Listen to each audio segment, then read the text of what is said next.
Hello students. In the second part, we saw the fight scene between the cobra and the mongoose. Let us move on to the next section. Take page number 13. Read the last paragraph. When I had also made a cautious descent from the tree and returned to the house, I told grandfather of the fight I had seen. He was pleased that mongoose had won. He had encouraged it to live in the garden to keep away the snakes and fed it regularly with scraps from the kitchen. He had never tried taming it because wild mongoose was more useful than a domesticated one. When the cobra and the mongoose moved away from the ground, the boy came down from the banyan tree, described the events that took place in the garden. Descent means to get down. Grandfather was very happy when he came to know that mongoose killed the cobra. He always supported mongoose to stray in the garden for the same reason.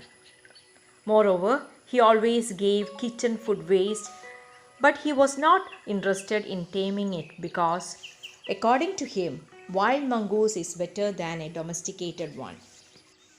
Grandpa has got logic in saying so because wild mongoose is more violent and ferocious towards their rivals than the domesticated ones. Domesticated means an animal kept as a companion or a pet. The boy already said the mongoose was a frequent visitor of their garden. Now, in the next paragraph, he is telling us that he had often seen the mongoose patrolling the four corners of their garden. Patrolling means keeping a watch over an area by regularly walking or traveling around.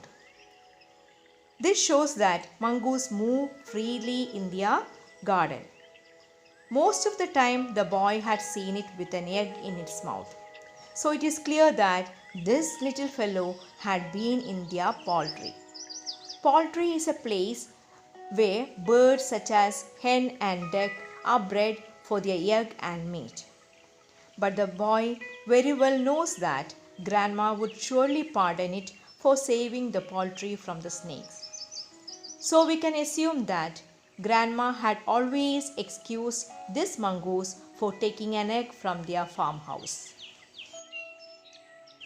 Children, in the next paragraph, the boy tells about another episode where we are introduced to a white rat. He tells us that his grandpa had bought the white rat from the bazaar for 4 annas.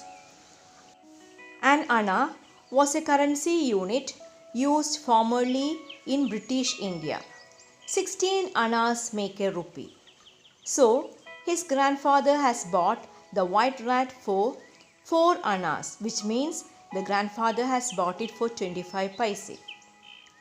This little boy, who is very fond of pets, used to take this white rat onto the banyan tree. Gradually, the grey squirrel and the white rat became thick friends. While the boy reads books from the platform, the white rat and the grey squirrel would play and run to the topmost branches of that giant banyan tree, as if they are going for a trip. So daily these two creatures meet, jump and move through all the branches as though enjoying an outing. Now the squirrel is an attempt to build a nest. At first, it thought boy's pocket as a safe and secure place. The boy saw straw and grass falling out of his pocket while changing his clothes. One day, Grandma lost her knitting needle. Everyone searched everywhere for the needle but couldn't find it anywhere. The following day, the boy saw something shining in the hole of the banyan tree. He went up to examine it. What is that shining there? Let me see. He was so startled to see his grandma's needle there. The grey squirrel had made a beautiful nest using the woolen threads and the needle. Grandma, I got your little needle. The squirrel took it for my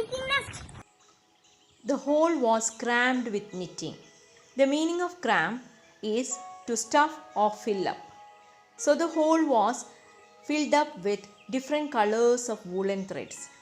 And more than that, he was excited to see 3 white baby squirrels in the nest.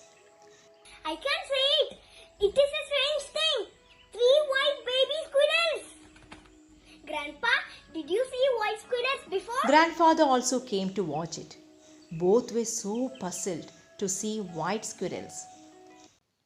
The boy told Grandpa the story of taking White Rat with him to the banyan tree.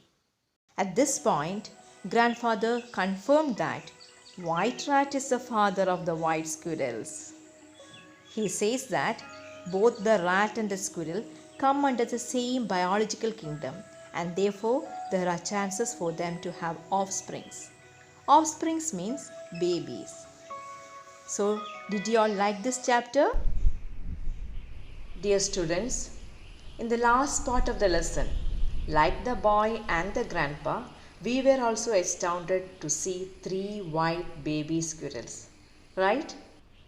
When the lesson was over, it is clear that the earth we live in is full of wonders, mysteries, and miracles. Out of these, the most spectacular and splendid is what we call nature. We humans should stop causing harm to the element of nature. It is important to maintain growth and balance of life on earth. Nature is the endless expanse of life forms, beauty, resources, and nourishment.